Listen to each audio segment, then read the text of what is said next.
Late to our own party. Man, sorry, we were so animated chatting away. We were like, oh wait, we're supposed to be going live right now. So, Yeah. hey everybody, if you're just jumping in and seeing us here, we're broadcasting to our 6 or 7 random places around the internet, and it's another highly selected, I would say. But yeah. That's true. Yeah, hey, Bill Clinton was showing up on your Facebook feed for no reason. No, it's not. I don't know why he came to mind, but yeah, too much Family Guy, I think. But yeah. You just go as random as possible. Yeah. So, we I guess to your point, we are going to our appropriate destinations online. Yes. And it's another episode of the E-commerce Leader podcast, and so we're really excited to do the session this morning, Pacific time, early on Sunday morning. London time, is that what you call it? London time? I don't know, UK time, I guess. Time. Yeah. Well, we don't have different time zones across the UK, so yeah, you call it London time, same as Edinburgh time. Late afternoon. Okay. Yeah, indeed. There you are. Well, hey everybody, if you're watching, give us a like, love, or comment. Let us know that you're hanging out with us this morning. We're going to officially kick off our podcast in a couple minutes. We'll let people get time to kind of see the feed and jump in with us. And we're going to have a great conversation today, not to pre-explain the podcast, but just in case you're wondering what we're going to talk about. I think we have a really, really exciting topic today, and that is how to add a digital product to your existing e-commerce business. And I will just say from the outset, if you have an e-commerce business and you've dismissed digital products, you're like, I don't want to sell how-to, I don't want to be a guru, I don't want to change my focus. That's not what we're recommending. And in this podcast, we'll really walk you through the elements of adding a digital product to exactly what you currently do and the reasons why. So that's my little pre-pitch, elevator pitch on what we're going to talk about today in the podcast. So again, welcome, and glad you're listening with us. Feel free to give us a hello, a like, love, or chat in the comment with us. Give us questions if you'd like. Today's topic, I think, is going to be a fantastic one. Yeah, definitely. I'm really banging the drum for this. It's something I need to take more action on myself as well. But I just feel that it's all part of the thing we've been addressing as a sort of macro theme, which is kind of breaking out of a box you put yourself into. There's no particular reason why you should be obsessed with Amazon or Shopify and not the other, or be into Facebook ads but not Google SEO. As simple, I suppose we fall into very, very narrow silos based on platforms, and it gets very tribal. And I think that's just very bad for your business. And then the second thing is the other way things get tribal, or even more fundamentally, people think we are a quote physical product company, or we create books, or we are digital products. And actually, I think that's a kind of product centered strategy, which makes sense. To a point, because you develop your expertise. But if you're centered on the needs of a particular market, I think it makes sense to think, okay, what else does this group of people that I've developed a brand and a connection with, what else do they need? And actually, can we serve them? And I guess if the answer is yes, we can, then we should. Yeah, I totally agree. 100%, man. 100% agree. Okay. Well, are you ready to kick this thing off? Absolutely.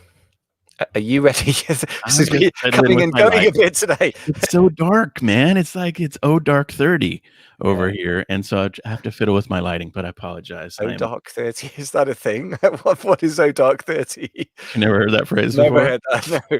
Oh, that's what the country boys say when they want to wake up at 4 a.m. and go duck hunting or something like that. They say, what time are we getting up? Dark 30. That's hilarious. The country boys getting out to do duck hunting. I guess there's an equivalent here, but the country boys aren't the people doing duck hunting in this country. It sort of brings to mind the sort of upper class twit who owns a sort of estate in some part of the country, going hunting with his friends from Eton. Yeah, fox hunting, exactly. I just say, what time we get it? Frightfully early. Good God, I had a most fearful hangover. We went anyway. It's completely different from the kind of hunting, shooting, fishing, American guys that go duck hunting, but dark 30. I like it. Have you ever been on a fox hunt? No, I do not believe in fox hunting. I think it's antediluvian, and I think it's time they got rid of it. There was a kind of a justification for it, a few centuries ago. But then, we used to live in caves, but that doesn't mean we still should. You know what I mean? There's some weird justifications for some activities. Yeah. Anyway, we'll probably get more hate mail about that than anything else we've ever said, I'm sure. But, But no, I never got up at dark 30 for anything except a flight to go on a holiday. So no. Exactly right. Okay, good. All right. Well, now that we've digressed completely into some random topic, which we never planned to talk about, let's get it. this thing off, Let's man. get it back on track. Here we go. Let's do this show. And so we'll start the show. For those of you who are watching with us live, we'll start the show and then we will end the podcast, but we'll stay on with you for another moment or two afterwards and wrap up and go from there. So that's good, man. Ready to rock? Let's do this thing. Okay, great. Good deal. So, Jason, there are massive benefits to adding information products to your current e-commerce business. We talked about this before, but we've got to revisit this. There are so many great reasons. So we're going to explain in this episode why it's so valuable, explain how best to do it, of course, really important, and share some real life examples as well. So, Jason, obviously, you're a huge fan of digital products. You built your entire company around these ideas. So let's start with an obvious question. Why should somebody add a digital product to their existing e-commerce efforts? Sure. I put together 3 basic ideas today that I wanted to share with people that I think are not obvious and maybe are things that people haven't heard of before. And so hopefully these will pique your interest and really make you think in a new way or different way about adding a digital product to your existing e-commerce efforts. And so I'm happy to go through those. But there are many. I mean, this list could have literally been a dozen reasons why. But I've kind of picked ones that I think might be of interest that are worth talking about in a unique and different way. So let's go through those. Absolutely. So tell me that. I think, by the way, I agree that they're pretty different. Like I was reading this and thinking, oh, this is great. I like it that you've been geeking out on some microeconomics, I should say. Mm-hmm. And I think that's something that not enough of us do. That there's been a bunch of smart people analyzing economics for 2 centuries, from Adam Smith onwards, more or less. And I think that we would do well to, dip into that well of wisdom sometimes in our little e-commerce efforts, stand on the shoulders of giants, whatever metaphor we're going to use. So tell us about your first reason, because I think it's a very, very cool one. Yeah. So the idea here is that when we are approaching any marketplace, one of the first questions that we've all kind of heard about is a total addressable market. Like, how big is the market? And the total addressable market is something that you think about when you're evaluating product ideas and categories. And many people will ask themselves the question, is it a big enough total addressable market? Like a lot of, Silicon Valley type, investors will say, is it a big total addressable market? Like 1 billion people, But I always express to the e-commerce sellers that I work with and people I teach that what you actually want to do is find a very, very small total addressable market that's not being served well.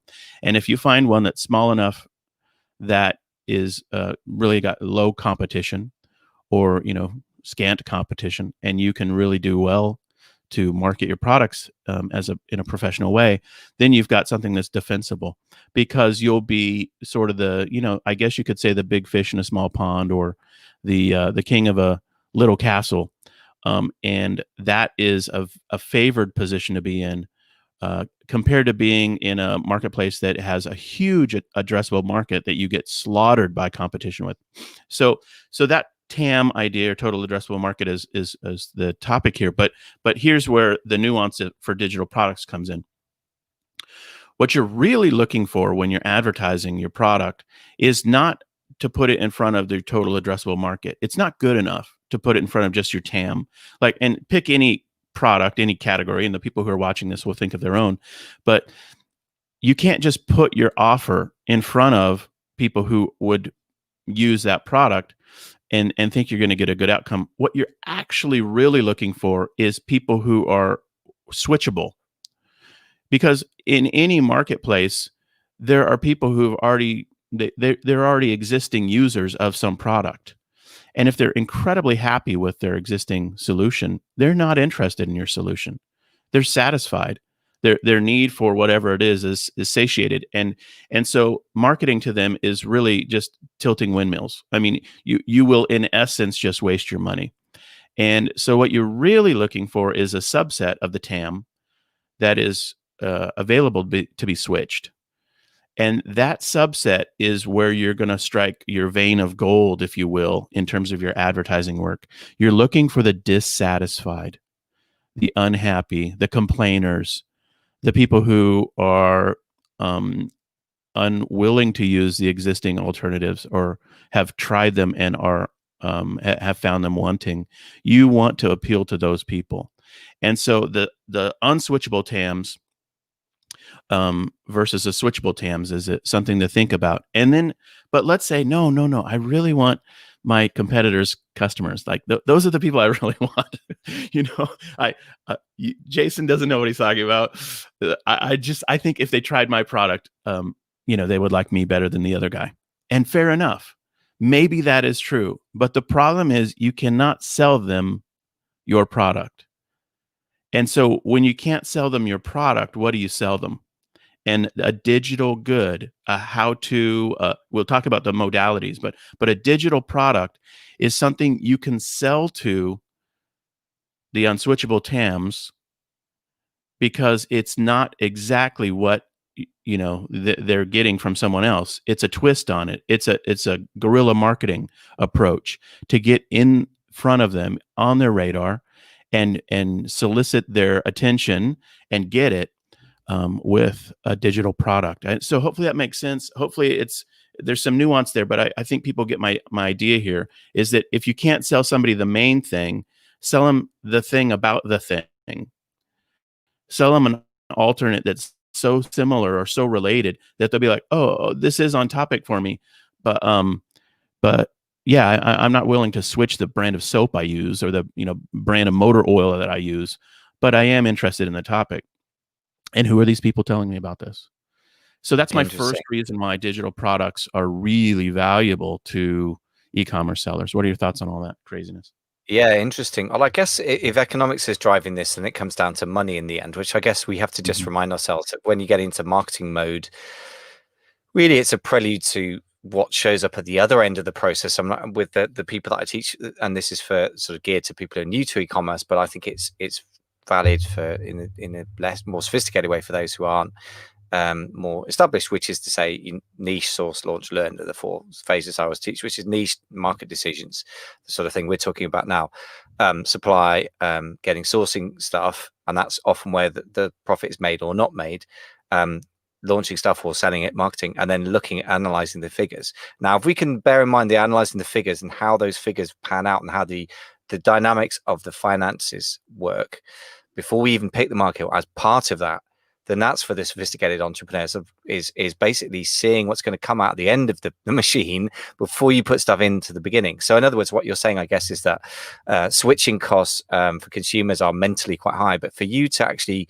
grab market share of somebody else is basically going to be quasi impossible, or I would say not impossible. And that's worse, because what happens for Amazon sellers every day of the week is that they take market share of somebody else, but they actually pay money not just to launch into the market, which is fine as far as I'm concerned, but forever. So they actually do the maths after several months of doing it, and they go, wow, I'm actually paying my customers to buy this product instead of this other one that is slightly more established brand. And that's a real tragedy, and that happens so easily because because they're not profitable? They're not profitable at all, because they are taking market share. But the only reason they're taking market share is because they're not differentiated in any other way, or to put it another way, as you said, they're not dealing with the dissatisfied. They're dealing with the people who kind of go, meh, I don't mind, I'll switch brand if it's $1 cheaper or $2 cheaper.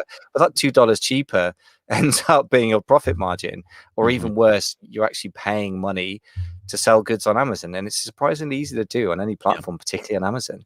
And so that's the flip side of it. So I guess it's another way of saying, make sure you sell to somebody who really is sell to the man with the bleeding neck, as Perry Marshall says. But it's a slightly different take on it, really, because your TAM is not really your TAM is a really great.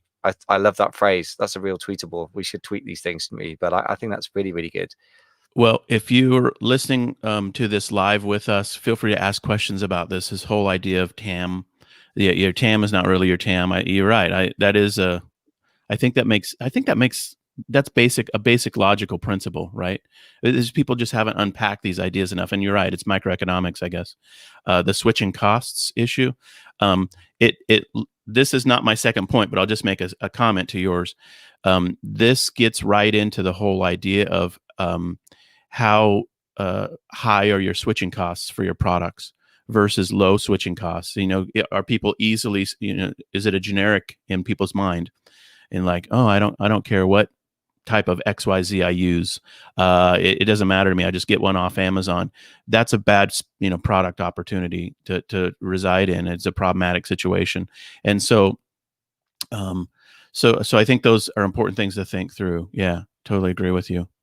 There's one other point, which is the related topics. Which, well, I said one other point. If we're going to get into microeconomics, the TAM, there's TAM, SAM, and SOM, as I understand it. And I was just refreshing myself earlier about this when I looked at the notes you'd written, because I thought this is really cool. So SAM, total addressable market. The other ones are the SAM or SAM, the serviceable addressable market, which is the people you're actually going to capture. And then SOM is share of market.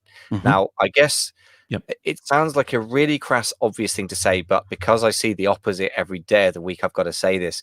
There is 0 point in getting 100% share of a market that loses you money every time you sell a product. I've got to say this because you see it all the time on Amazon, not just with newbies either. Like, there are some people that are really established and should know better that are selling products at almost no profit, and other products are selling really profitably. And I keep having the conversation where I say, you could just switch the capital that you're getting on this mediocre profit and apply that to your other products, which normally sell really well and are running out of stock. And that's a very resistant conversation. But we better bring it back to the digital products thing. So tie it in for me. How does this really tie into digital products? I kind of get the direction that you're going, but tie it in for me. How does this really make sense? How do digital products solve this issue around TAM? Sure. Yeah. Well, I mean, the basic question that you're asking yourself is, how can you get in front of these people profitably? And how do you endear yourself to your switchable TAM and to people, and crack into a space? Now, if the market space you're entering is a new market space, like, hey, there's a whole new industry, and I'm a part of it. No one's locked in on a brand loyalty piece yet. And so it is like scramble. And so the share of wallet or share of market is up for grabs. And it's just about you bonding with people through your brand. But many e-commerce sellers don't do that. They enter a very, very established market. And when they enter a very established market, then they have to deal with the issue of switching costs.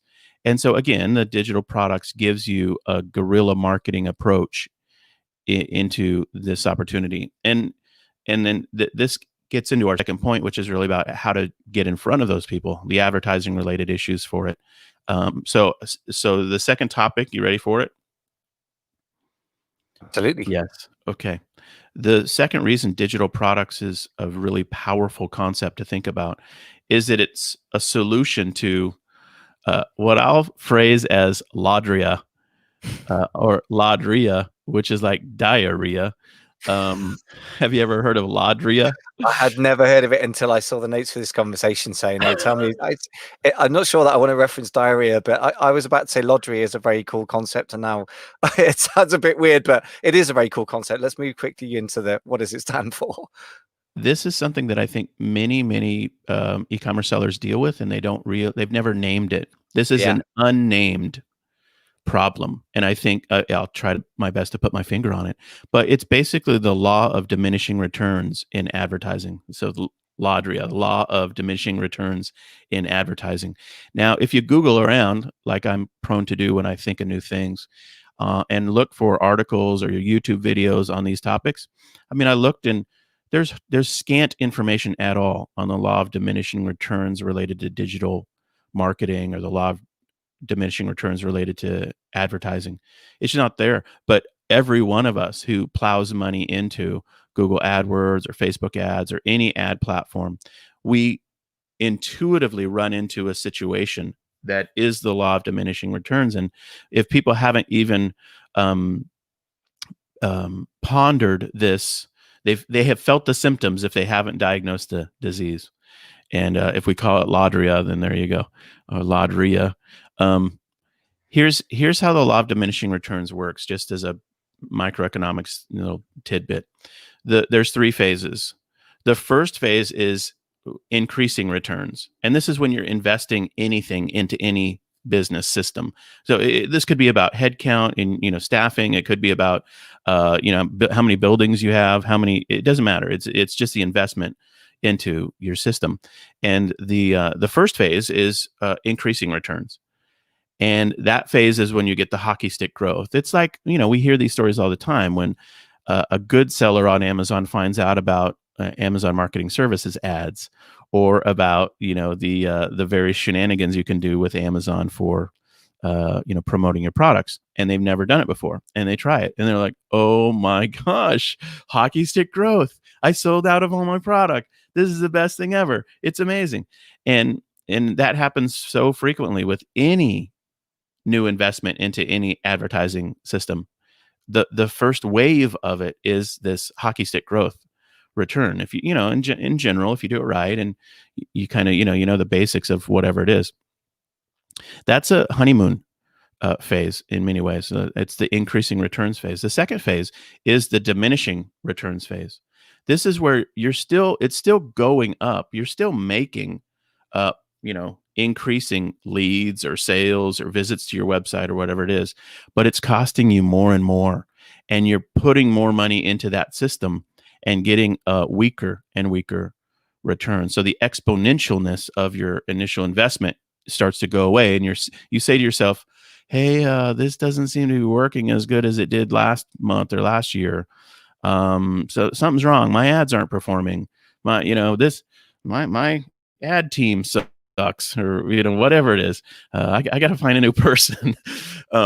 And that diminishing returns phase is troubled water, where you start to realize, okay, something's there's trouble in paradise. And then you get to the third phase, which is negative returns, which literally means the more you put in, the worse your outcome gets. It's not that you slow down, it's that you literally lose ground in terms of the number of leads or traffic to your site or sales, or whatever the metric is you're focusing on. So those are the three phases of the law of diminishing returns. And anybody who spent any volume of money on digital advertising and e-commerce has felt that effect at any level. I mean, it could be at this individual ad level, it could be at the ad platform level, like Facebook or Instagram or Google Ads, Bing, whatever it is. And so you're dealing with that. And yes, I think it's a disease. I think it could be comparable to diarrhea. Dehydration and death ensues if have diarrhea actually is like in developing worlds. I mean, it can be deadly. Absolutely. No, it's very serious. But it's not the most beautiful metaphor, but but never mind. It's pretty serious, and it's pretty grim. And you're right. I'm glad you've named it though, because I think it is a phenomenon that people discuss all the time. I mean, like in the 10K Collective Mastermind, I mean, you've met those guys. They're smart guys. They're operators. They're down in the weeds, as well as trying to grow businesses, and they're ambitious to sell. And a couple of them are working on selling businesses right now, and we're having conversations with some of them about that. Mm-hmm. But it is a problem, because here's the thing: the dynamics of a market tend to mean that there's a not self-correcting. There's something about the dynamics of the market that push things in a certain direction. So people pile into markets which have desirable profit levels, such that there's no longer desirable profit levels. So there's a sort of supply and demand tends towards some kind of equilibrium, I guess. And if you're one of the people supplying stuff, your profits go down over time. So you get increasing competition, increasing ad cost. I mean, a search on Amazon, a bigger and bigger percentage of the search results are ads. That's not a coincidence. This is not a natural phenomenon. It's run by a company for profit, and Amazon makes most of its profit from AWS, which may sooner or later get split up by antitrust legislation from the retail side. And the only thing that makes any money on the retail side is ads. So it's not a coincidence. They make a lot more money when you don't sell stuff than when they do, sadly. And so that dynamic is really brutal. Have you ever? Yeah. Oh, sorry, I didn't mean to interrupt. Keep going. Yeah. The only other thing I was going to say, and then we need to bring it back to digital products as a solution, but I would say it's fundamentally an economics problem. Yes. And therefore, the solution has to be economics. The related thing, which maybe we should revisit, is Perry Marshall talks about that there's an instant dynamic about the cost of acquiring market share. So the first few percent are very, very cheap. You've just talked about that. And then one of the reasons things get harder as a separate issue from increasing competition, increasing ad costs. Even if that didn't happen, if you're trying to get more of the market, you're trying to take it off other people who are more and more serious competitors and more established. So if I want to sell soap, I can probably sell 5% of the soap being based on the fact that it's a little bit different, and maybe I've got some cute packaging, it's a bit cheaper. If I want to win a big percentage, I've got to take it off Unilever or Johnson Johnson or Dove, which is probably, you know, one of the brands owned by these monster conglomerates that have hundreds of billions in sales, and there you're up against a really sharp fight. But I have to say, on the other side of that, though, he does say that once you've got past a certain bulk of the market share, it then kind of gets cheaper again. So what are your thoughts on that? Yeah, when he says that the first couple percentage points are easy, that may be true, may not be true. But what it reminds me of is that phrase, and I'm not sure the phrase is exactly right with it, but it's like the destruction of the commons, or like in essence, like here's the example. AMS, or Amazon Marketing Tools, whatever they call it now, I always call it AMS, that's available to everyone. And if you're the first person in your sub niche to use it, you have a massive, massive advantage. You're in a green pasture that is pristine. Like, it's just all tall grass that you can, if you're a cow, you can eat it, or whatever the metaphor we're using here is. But it's a pasture. Would you like to be a sheep, a goat, or a cow, Michael, in this metaphor? With cow, but yeah, let's keep going. So you get the idea. There you are chomping on your stuff there, and it's working, and you're like, oh my gosh, I'm making so much money. This is so easy. The ACOS is super, super amazing. Average cost of sales. And then old Bob shows up, another person. He's a second llama comes into the pasture, and then a third llama and a fourth llama, and everyone has access to the same tools, and they all realize that it can boost wherever they are at them up incrementally a little bit. But the problem is, all of those people drive up the cost of, you know, the ads. I mean, it's a bid based system that you're competing with on key phrases, and so therefore it ruins it. The more entrants into the space, it ruins it for everyone. So you have a real fundamental problem with an ad based system, because over time, the more your competitors see what you're doing and they can immediately do the same thing, it dulls the quality of your returns. So that's why this whole, you know, law of diminishing returns happens. I mean, that's like a technical reason I think it occurs. Nonetheless, it will occur. And so what you can't do is blindly just pump money in more and more. Like, well, another $1,000 will solve this problem. Another $10,000 will solve this problem. It doesn't work that way. And so what I've tried to do in my prior trainings around 9 Mountains is to say to people, you have to do something called traffic stacking, and not try to just stack money on Facebook ads. You don't just stack up you can't scale these. You have to diversify your ad opportunities. And so that's a whole different topic. But this is why digital goods gives you a vector of approach for getting in front of customers, because if you just try to get in front of them through ads, it's a diminishing effectiveness situation. And so all that leads us, like, everybody's like, what the heck are you talking about related to digital goods? All that leads us to the value proposition of a digital good as an alternate product to put in front of these high value prospects. And so that's the thinking behind this whole issue of Laudria. And I think I just coined that phrase, by the way. So maybe I need to write a book or do a blog post or something like that, because it makes sense. I think there's something there for us.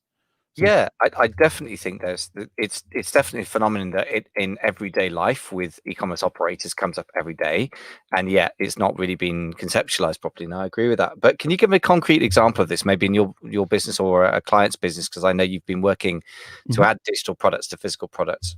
Sure. Clients. Oh, sure. Yeah, I'm happy to give one example from a client that I'll just leave all the details blank, except it's a thriving 7-figure business. And they just crush it, and in their product category, they've done very, very well. And they came to us year ago or so because they were, as happens frequently, they had scaled effectively on Amazon, but felt like that was a risk to them and wanted to scale on Shopify. And so the project we entertained with them was to work on the Shopify piece and build that out. And they had come from another team that they had tried to work with that hadn't served them well, or they had learned some stuff from, but they had moved on from. And so we've worked with them on the Shopify side. But we also had, I think it's fair to say, expertise on the Amazon side that they weren't familiar with. It has even catalyzed their growth even more. So so they ventured into these topics with me probably 9 months ago, 6 months ago, something like that, and came up with an ebook product that they put out, and they make it free on their website, and they have an upsell of their primary product or one of their primary products. Very straightforward. I mean, it's a free information product that you can go to their site and get in their menu. It's like, get our free book. And then in the upsell, they're sold the primary product, and that has turned into one of their primary landing pages on their website, and it converts. I mean, it works. And so what it's given them is a item to promote and advertise in many ways that is high value and has low cost of goods. So, and this is that's a generic with no details, real world example. Apologize for the obscurity, but you know what I mean. It's a confidential client. So it's a normal thing. Anyone who's got a product on Amazon, is paranoid about talking about it. So yeah, and then that brings you to the other question, which is, okay, if you're on Shopify, obviously you control the sort of path, the upsell, cross-sell, downsell path, which is one of the reasons why you should, consider having Shopify, Magento, or whatever, as well as, de-risking the Amazon play. But for those who are on Amazon, is that doable as well? Because I know you had one of your guests on your summit talking about KDP, and my understanding superficially from the video, which was really cool, by the way, a lady called Jenny Hunt, but that was that you could actually bundle a print-on-demand book, for example, so a digital product of a particular kind on Amazon with a physical product. Is that your understanding as well? Yeah, I mean, if you're just 100% devotee to Amazon, and you say, look, I love Amazon. It's my marketplace. I want to be on permanently. I don't want to hear about Shopify. I don't want to hear about anything else. Totally cool. You can still execute this same exact strategy on Amazon. You can create a KDP book, Kindle Direct Publishing, have it in the three modalities of KDP or of their system, which is a Kindle book, a paperback book, and an audio book through Audible. And then you can have those be bundled up with your product, and you can cross-sell and promote. You could have in your book, you could have a coupon code to your product. That's not a TOS violation on the book side.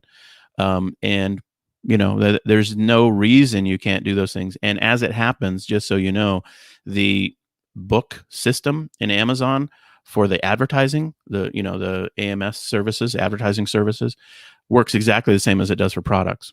So you can create, a ad campaign in support of your book, and have your book be put in front of your ideal customers on Amazon. It's a complete guerrilla marketing tactic. Now you can't make it free, unless you use a hack, which is called a perma-free hack, which you can Google.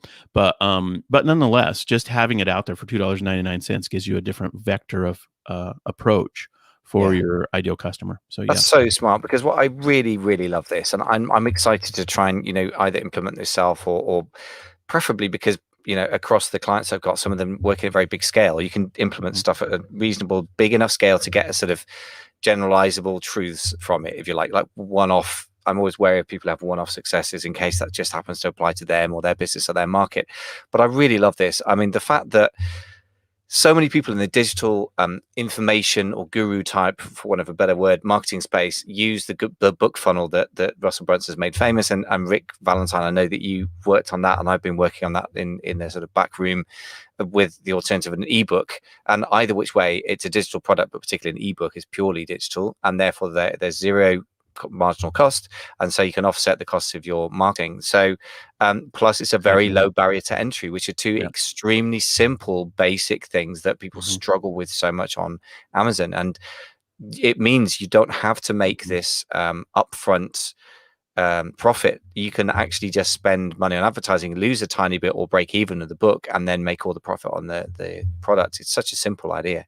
Exactly Really like right. this. Yeah, exactly right. So I guess that brings us to the third attribute of digital products, which we've mentioned before, but there are many good attributes about it. So tell us about that. Yeah. The third idea here is that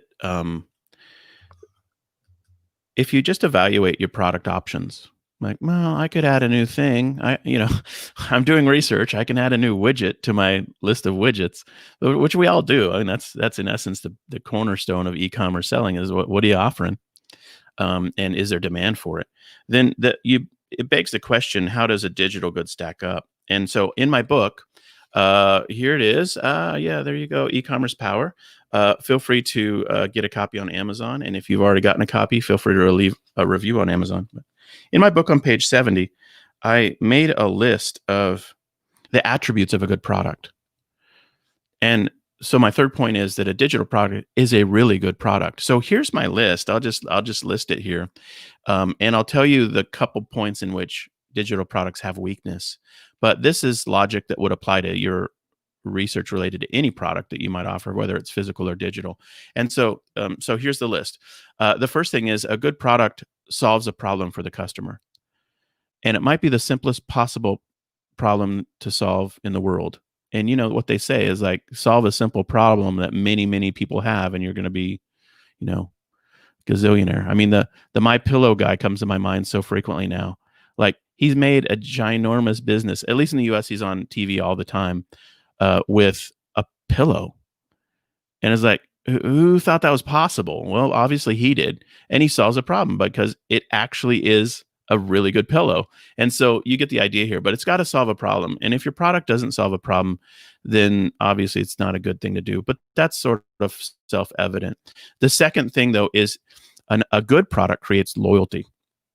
There is no sense selling generics for the long term. Yeah, it might be a cash grab. Yeah, maybe you make some money.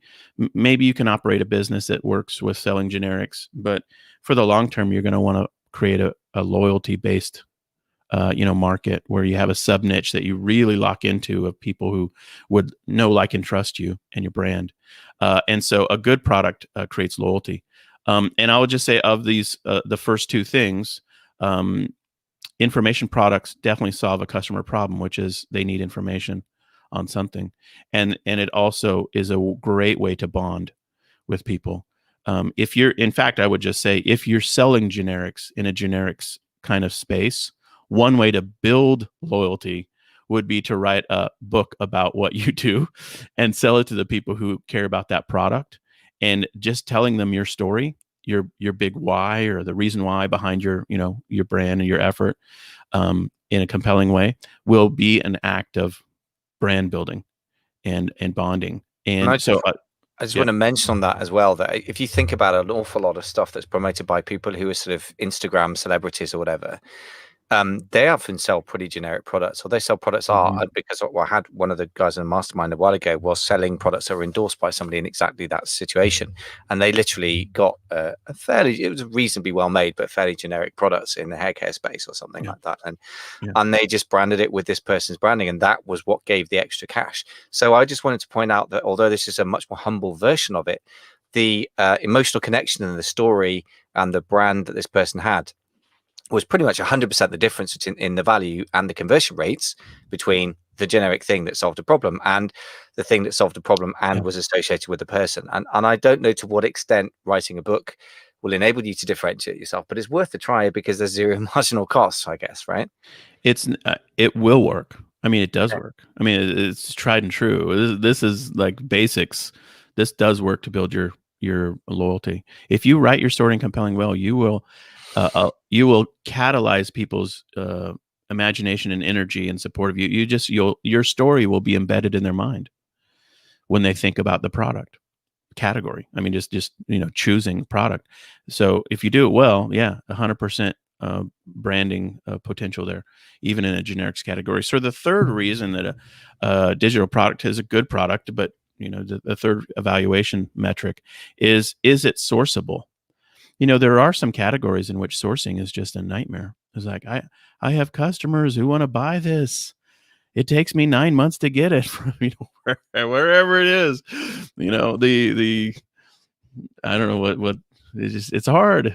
There's so many examples where that's true, and there's limited quantity, limited supply, and therefore it makes it almost untenable, especially on Amazon, where BSRs are so important. And if you go out of stock, you're immediately dinged in terms of your ranking, and you don't get that back easily. And so you go in and out of stock on Amazon. We all know that's a problem. And so sourceability of your product, even if you say to yourself, "Oh, I've got a source. They're so excited to work with me. It's exclusive." Yeah. Well, what if you sell 10,000 units of that sucker next month? Can they keep up, type thing? And it's a problem, first rate problem, but it can be a problem, And I want to just underscore that I don't think people really have taken the supply side seriously enough, because Amazon's capacity for storing, fulfilling stuff, and the world's capacity of freight has generally been commensurate with, or even more than necessary to deal with the demand for products via digital sales channels, i.e. e-commerce. And suddenly that's not the case. I mean, stuff coming into the UK has just been a nightmare for everyone, because you had Christmas meets COVID meets Brexit, and that is not going away in the UK, and actually is still a problem in the US, I think, and it will be again. So the fact that you're moving, as they say, electrons move easier than atoms, right? So moving physical goods is not going to get any easier, and that's a bit of a Lodria sort of thing, because as e-commerce grows, it puts more strain on the existing infrastructure. And so I think that's huge, that even if you, again, what you got you here won't necessarily get you there. What was good for 2019 and before that isn't necessarily going to be defensible in 2021. You are going to get some products where a friend of mine was selling some products. They thought 6 months worth of stock, and they sold out in 2 weeks, which is amazing. They got a huge spike in sales. They couldn't get back in stock for, I believe, 7 months. Yeah. That's insane. And there's a lot of stories like that around. So I think you have to have some part of your business that is not vulnerable to that. So I can't stress enough how important that is. Yeah. So it's really, we described the challenge, but let's talk about how digital goods solve that problem in it for a moment. Yeah. Because this is a central thesis of digital goods. And that is that you might break it into a couple phases. One phase is of sourcing. One phase is the development of the product. Like, okay, this garlic press is going to have, titanium mixed in, and that's why it's better. And that'll take me, 6 months to figure out with somebody, but that sounds cool. And so the development phase for digital goods is very similar to the development phase for physical goods. I mean, if you're going to make a new product, it's going to take you time and energy. That's true for both phases, 100%.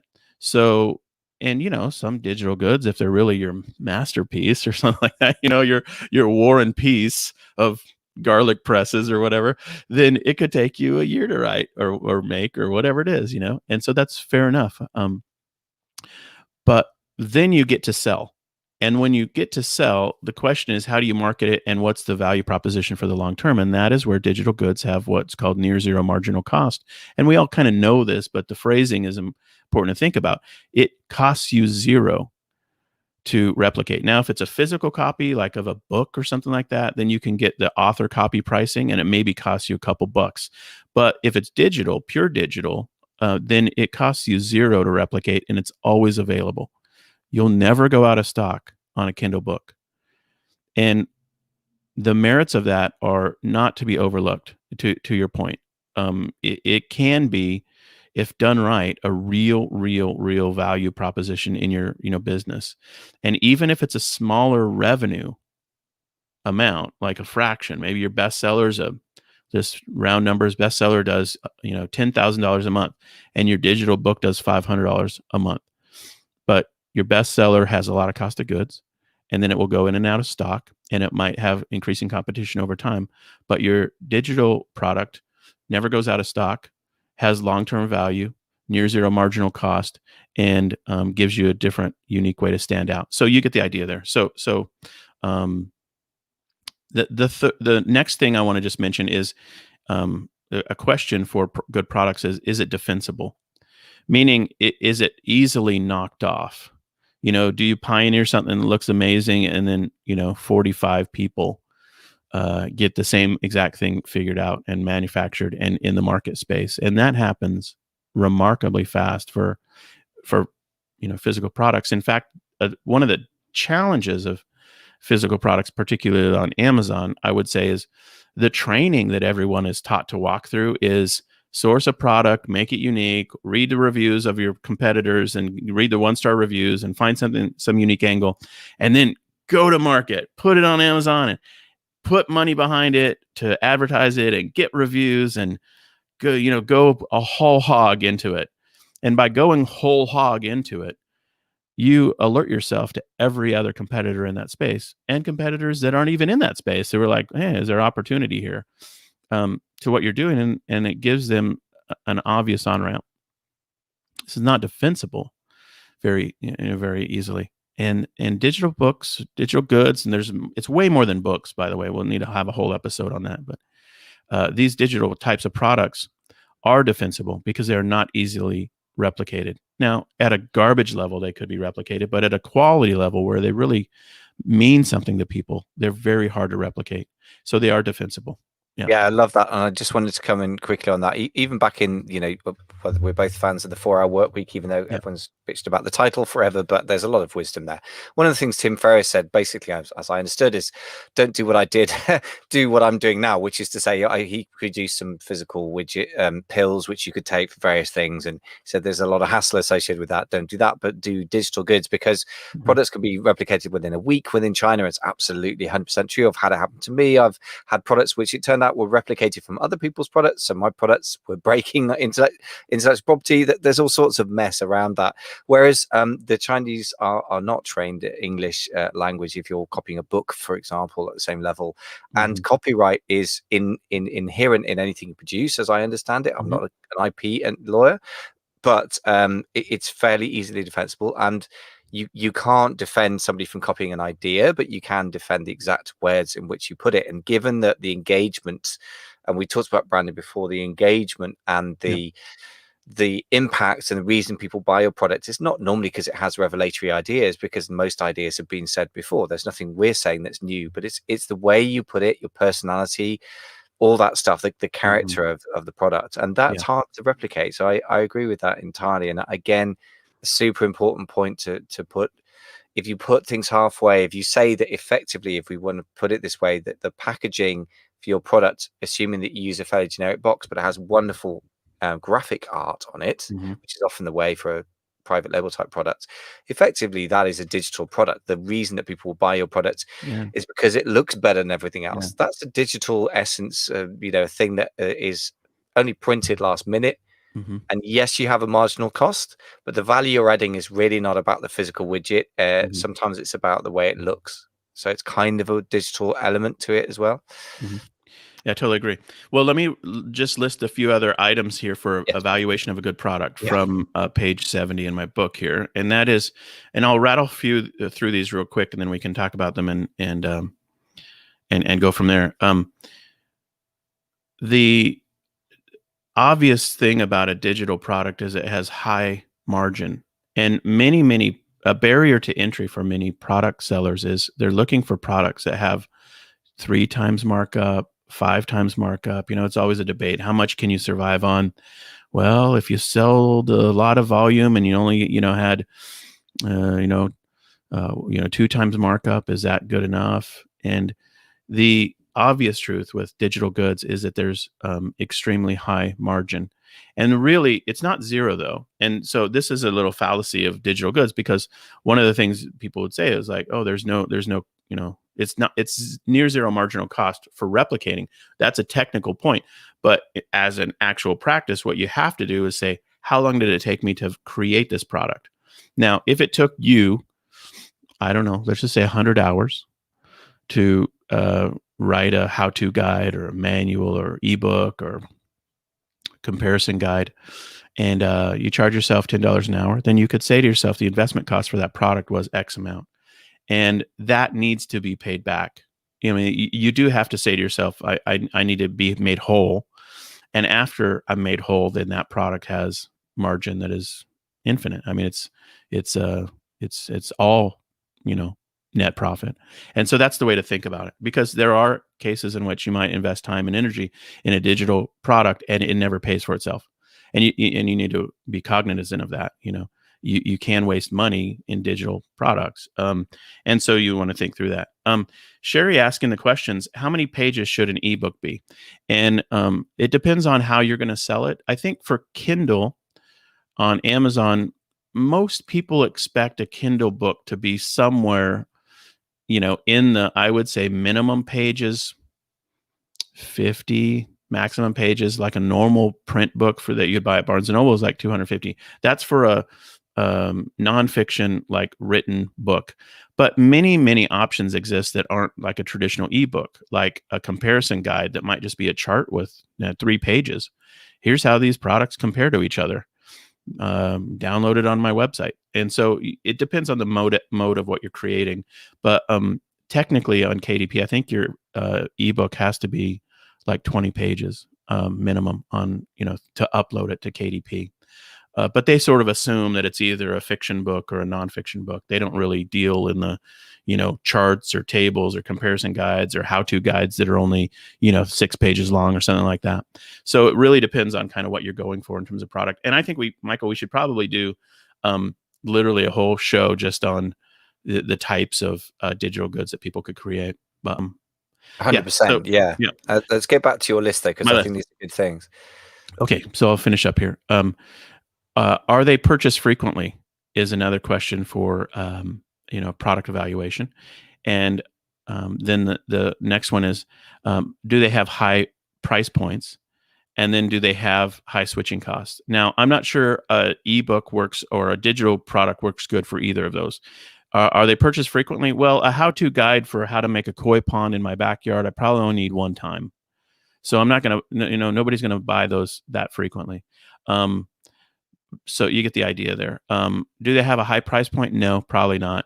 I mean, unless it's like a amazing big thing, like a big conference or virtual summit or something like that, which, is a form of a digital product. But generally speaking, they'd be low price points.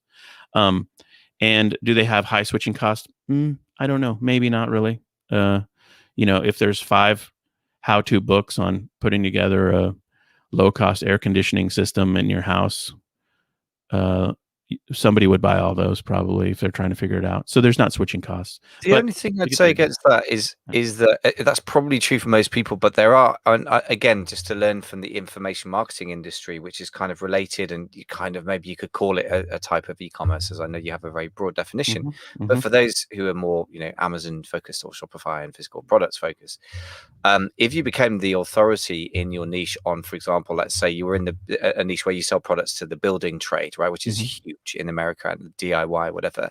DIY particularly, for example, if you sell a particular kind of thing that deals with various plumbing issues, for example. I'm getting out of my depth, but I've certainly got property and they've had plumbing issues and it's so expensive to hire somebody. I've been tempted myself, even though I'm so not Mr. DIY, to say I should learn to do this because I'm sick of spending $1,000 just to get some cowboy around to do a bad job. And so I could be tempted. But if I really found that somebody was doing a course that they'd really developed their expertise and their positioning as an expert, and in my mind, I might actually pay them several $100 for a course. I mean, certainly that there are people who spend several $1,000 on how to make money on Amazon type courses, but there's no reason that it shouldn't be linked with how to make money as a plumber, how to train as a plumber, for example. And by the way, we sell all the physical widgets, we sell the training.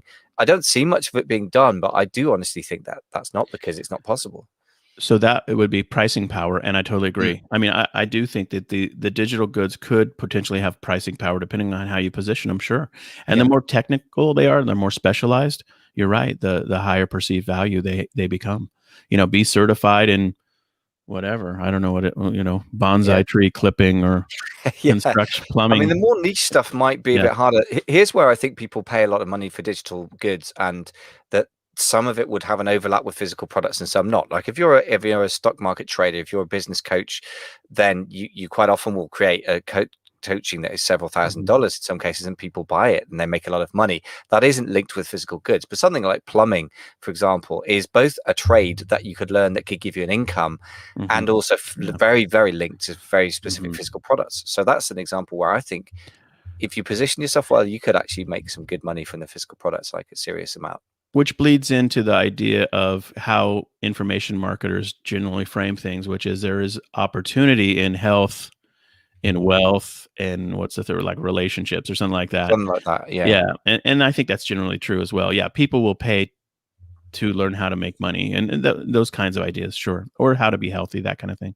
But I Yeah. think the question in everyone's mind that's listening to this should be, how do I adapt these concepts to my existing product line, to my existing brand? Don't create something new. Don't go off on a rabbit trail. Don't go after, some shiny object idea. Just ask yourself the question, is my current customer buying my current thing in need of related information of any variety Yeah. that I could be the supplier of? And I think that's the kernel of the idea that can unlock new opportunities for e-commerce sellers. And by the way, talking about repeatability, I think there's a wonderful overlap. For example, a lot of people sell things like vitamins or supplements, whatever, which is a famously tough market. But there's a nice subset of that I've come across more than once with my clients in things like the pet health space. And that's an absolutely no-brainer space to be positioning yourself with a book or a course or both as the expert in this. And not only will you get that one-time fee for the digital products, but you will potentially position yourself as the trusted authority, and then people will pay a bit more on a subscription based or a very much repeat type customer. And there is a lot of people in that. So beard health is another one. Beard oil. Several people who sell beard oils. I looked into it myself. Never pressed the go button for it. Anything like that. Hair products. I mean, those are all things where repeat use products come up again and again. And I do think that you're so right that, again, it's just not being done by people, but it could be. It's very doable. Well, we've made a huge case for doing it. I realize we've listed zero technical how-to details in this conversation in terms of actually how to proceed. So I think this begs a follow-up conversation where, now that we've made the case for digital goods, we really walk people through how, therefore, do you make them and what the details are. Someone asked in the comments, what about compilation of blogs? That is a tried and true way to make ebooks, is you blog your way to it. Many people do that. Many big authors, big people, like famous New York Times bestsellers, they in essence do a system that's blogging their way into their new topics. Then they'll pull it all together, refine it, and make a book out of it. And that's a great way to do it. And if you blog your way to an ebook product, then obviously the blog content itself is digital marketing, and it's in its own right something that you could advertise and promote. That would be incredibly helpful. Content marketing is a tried and true way to generate traffic and visitors to your Shopify site. So we're huge advocates of content marketing in general, and the logical extension of content marketing is creating a paid product out of your content. Yeah. Nice. Yeah, that's great. And 2 wins in one go. So as you say, yes, we're going to have to dig into some of the details, like what are the next steps, and of course the actual physical nature of the digital products. We haven't even really touched on that. We've just assumed ebooks as an easy go-to, but it's one of many. Okay, but let's pull this together. So can you summarize then 3 basic reasons why you should be adding digital products to your physical product business? Absolutely. I think there are a couple reasons. One, digital products solve a problem for you as the business owner. So that they absolutely do. There are a lot of forms they can take, and creating, so that's the second thing. And then the third thing is, creating digital products is literally just like product creation in any other form, in a physical form. It's a process of research, exploring options, putting something together of value, and then launching it. And it's no different. It's not different than doing a physical product. It's just expanding your thinking to say, okay, the end result is going to be digitally delivered, not a physically manufactured item. And I think if people grab onto those ideas, then they're really going to go on an exciting track forward to avoid the problems that we've talked about with Laudria and the TAM issues and that kind of thing. Yeah. Nice. I love this. Well, look, if you like this topic, folks, and you're really going to be sure to snag a copy of Jason's latest book, the 15th book, I believe, where he talks all about scaling an enormous e-commerce brand, or even a small but wonderful brand, which is in e-commerce power. And obviously, I think it's your first book, Jason, where you've really pulled things together into the bigger picture, right? And we talk big picture in the podcast, but your other books have been very sort of channel specific, very tactically specific, right? So this is a really great sort of pulling together the bigger picture. And I'm a really big believer of macro to micro. I think it's so important to get the bigger picture before you then dive into a particular part of it mindfully, as opposed to the latest guys advertised at you on YouTube and you started for a particularly random reason. So it's a great place to start. I've read it through myself. And as you'd expect from Jason, it's, you know, clear, straightforward, feels very doable, which is a really nice thing. I have a bad habit of overcomplicating things when I talk to my clients sometimes, and you have a good way of simplifying things, which is great. So really great thing to put out there, and definitely recommend it. Love it, man. Well, with that said, we're going to wrap it up here.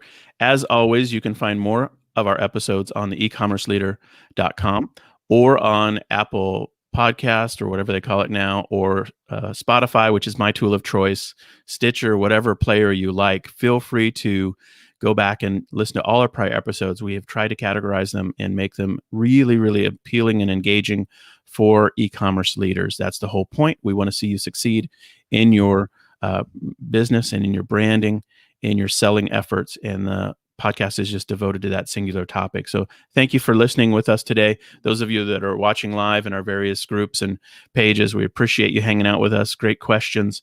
And if you're watching by replay, then of course, we'd love to have you hit the like button on whatever tool it is that you're using, or leave a review, however you can do that. It really helps the podcast grow and expand.